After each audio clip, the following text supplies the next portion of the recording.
Assalamualaikum warahmatullahi wabarakatuh. Halo teman-teman semua, dimanapun Anda berada. Kali ini kita akan membahas tentang contoh soal klasifikasi tanah ya, atau contoh kasus yang diambil dari hasil pengujian laboratorium.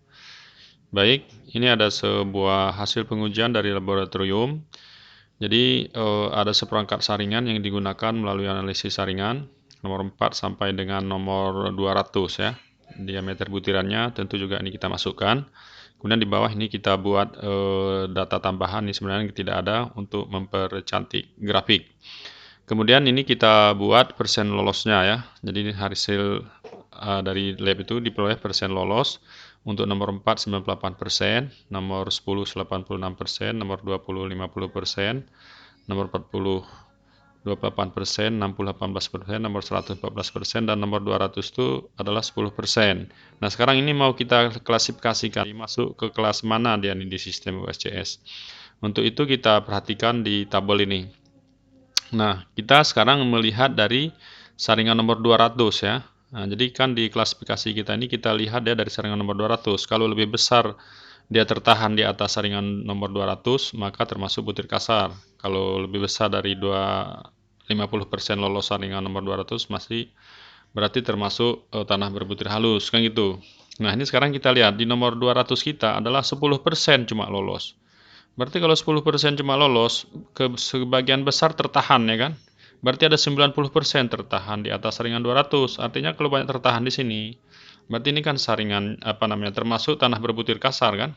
Nah, makanya kita pilih di sini adalah tanah berbutir kasar.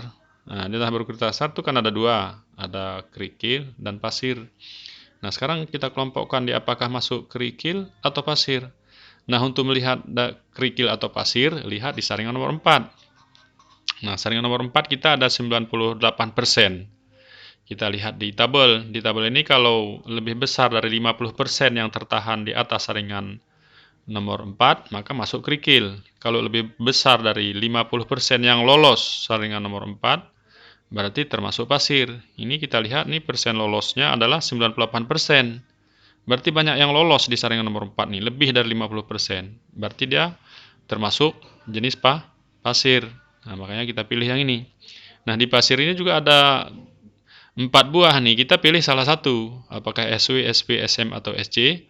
Untuk ini karena ada kriterianya, kita lihat di sampel kita tadi ini tidak ada mengandung liquid limit dan plastik limit kan. Nah, makanya di sini untuk kemungkinan SW dan SM dan SC ini kecil nih. Nah, karena tidak ada mengandung indeks plastisnya. Jadi kalau ada liquid limit, ada plastik limit, tentu dia mengandung plastis indeks, ya kan? Ini karena liquid limit dan plastik limitnya tidak ada. Ini udah pasti dia SW dan SP. Nah, tapi untuk memastikan SW atau SP ini harus kita lihat dari grafiknya. Nah, jadi dari hasil analisis saringan ini kita buat grafik ya. Macam mana cara membuat grafik distribusi ukuran butiran ini sudah kita bahas di video yang lalu. Bagi yang belum jelas bisa dilihat kembali lah. Nah, jadi grafik ini kita peroleh ada nilai D10, D30, dan D60. Nah, jadi dari hasil yang kita peroleh D10-nya adalah 0,075 ya. Di sini, kemudian D30-nya 0,47 dan D60-nya adalah 1. Ini. Kemudian setelah kita hitung nilai CU-nya adalah 13,3 dan CC-nya adalah 2,95. Nah, tadi pilihannya kan di sini ya. Nah, sekarang kita lihat nih nilai CU-nya 13,3. Nah, dari persyaratan tadi kemungkinan hanya 2 SW dan SP. Jadi di SW-nya CU-nya D60 per D10-nya lebih besar dari 6. Jadi CU-nya harus lebih besar dari 6. Sedangkan kita CU-nya 13. Berarti untuk kriteria pertama ini memenuhi, kan gitu. Kemudian kita lihat CC-nya. CC-nya antara 1 dan 3. Sementara CC kita adalah 2,95. Berarti masuk kemari ya. Nah, berarti kelas dari tanah yang kita uji ini adalah termasuk kelas SW. Nah, begitu teman-teman semuanya. Baik, mudah-mudahan bisa dipahami. Demikian. Yang belum subscribe, subscribe supaya kita bisa ketemu lagi di channel berikutnya insya Allah. Terima kasih. Assalamualaikum warahmatullahi wabarakatuh.